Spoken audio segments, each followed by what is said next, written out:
सुंदर प्रकाश ग्रह तारे, तुझ्या निर्मितीला तोड नाही भगवंता. बघा ना, सूर्य ज्या दिशेला असेल त्या दिशेकडे लगेच तोंड करतात.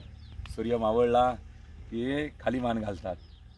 सूर्य उगवल्यानंतर पुन्हा सूर्याच्या दर्शनाला पुन्हा सगळे उभे राहतात. आणि जी एनर्जी असते ना, सूर्यफुलाचे एक वैशिष्ट्य आहे, सूर्य ज्या वेळेला मावळतो त्यावेळेला ही एकमेकाकडे तोंड करतात आणि ती एनर्जी स्टोअर करत असतात. आणि सूर्य उगवल्यानंतर सूर्याकडेची ती एनर्जी परत घेत असतात. साधकांनी सुद्धा तसंच राहिलं पाहिजे.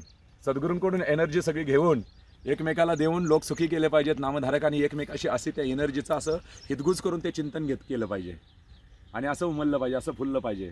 ह्या सूर्यफुलाला कळतंय की आपलं तोंड सूर्याकडे असावं, साधकाला कळू नये की आपलं तोंड गुरुकडे असावं, सद्गुरूकडे असावं.